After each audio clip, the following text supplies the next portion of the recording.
My boyfriend disappeared off the face of the earth after he found out I'm pregnant, so we tracked his phone and discovered where he went. Last Tuesday evening I, 32 feet, came home from being out of town for 2 weeks due to my work, and my boyfriend, 35 meters, Nate was supposed to pick me up from the airport. Once I got in, I wasn't able to get hold of him and he never showed up. I was a little annoyed, but not too worried because I figured he had fallen asleep. When I talked to him earlier that morning he said he didn't sleep very well the night before, and was going to lay down before he had to come get me, so I called my sister for a ride home. When I got home Nate was nowhere to be found. I checked the garage and his car was gone, so I sent him a text asking where he was and headed upstairs to unpack. When I opened the closet to put my things away I saw that almost all of his clothes were gone. At this point I'm confused, so I start calling him, but it just keeps ringing and then going to voicemail. I check his office and everything is still there, everything in the house is still there and in place except his clothes and his car. I'm really starting to freak out at this point, so I call my sister and she comes over and we both try calling and messaging him and still get no answer. His computer and his laptop are both still in his office. I logged onto his computer and my sister onto his laptop. I know all his passwords, but we didn't find anything out of the ordinary. So, I started searching his desk and found his iPad in the top drawer. I logged into it and checked everything I could think of, but found nothing out of the ordinary. My sister suggested checking the Find My Phone app on his iPad to see if we could find out where his phone was. We logged into the app and saw that his phone was pinging in the next state over. I started calling him again, but still got no answers to my calls or texts. I really started to lose it here. My mind started going all over the place, trying to figure out what could be going on. I called the police because I think someone has to have done something to him. The police came out, but they said there wasn't much they could do because he hasn't been gone long and his missing clothes were a sign that he left of his own volition. Over the last few days, I've done everything I can to contact him.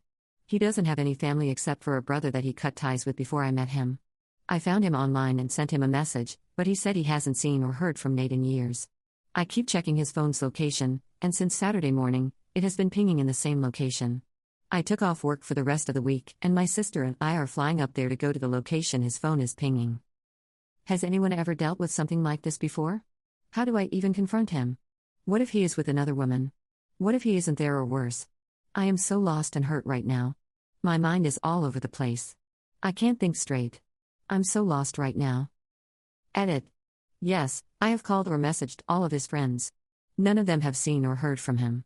I do have access to his bank account as we have a joint account, but not his business account.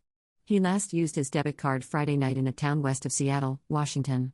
He owns his own business but has taken a step back over the last year, so he doesn't communicate with them regularly. They haven't heard from him since last month.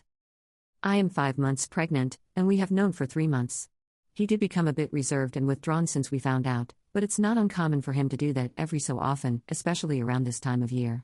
I don't truly believe that he would abandon me and his child. That's just not the type of man he is, but I don't know what to think anymore. Update 1. First, I want to say thank you to everyone for suggesting the welfare check. We called the department where his phone is pinging, and they have sent someone over to see if they can make contact with him. It's been over an hour, and we are still waiting to hear back. I am hopeful, but still have an overbearing sense of dread. All I want to know right now is that he is okay, and I can figure out everything else later. I just need to know he is okay. Update 2. The police were able to do a welfare check, and although they were unable to make direct contact with him, they spoke to the couple who live at the house. They said they were old family friends and that he was there on Friday and Saturday, but that he went to the Olympics Sunday morning to go hiking for a couple of days. The officers informed them of what was going on, and they told him they believed he was okay and that they would contact me tonight to try to help explain the situation. What does that even mean? I am even more confused. They did let them look in the house. His phone and 2 gym bags of clothes were in the guest room. They told him that he said he would be back by Wednesday to get his things and head back home.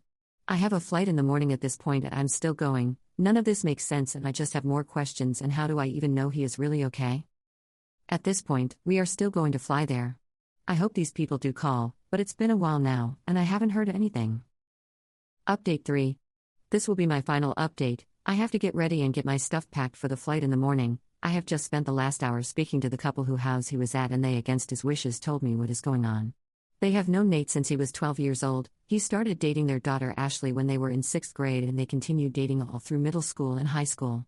Ashley got pregnant toward the end of their senior year and they got engaged. I don't know how to even say this next part. When their son was almost 2 years old, they were involved in an accident with a drunk driver. Nate was ejected from the car and Ashley and his son passed away in the accident. She said that he blames himself for it because according to him they were never supposed to be out that night and it was his fault they were. She said he withdrew from them and everyone else and that up until last Friday that hadn't heard from him since he left. She has offered to come get my sister and I from the airport in the morning, and she can try to answer any questions I have while we wait for him to return.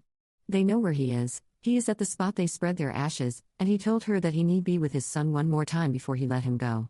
I'm honestly in a total state of shock right now. I don't know what to think, but I know he is in pain and I need to get to him and I can figure everything else after. Thank you to all the kind people who reached out and offered your suggestions. I honestly don't think I would have this information right now if it wasn't for you all, so again thank you.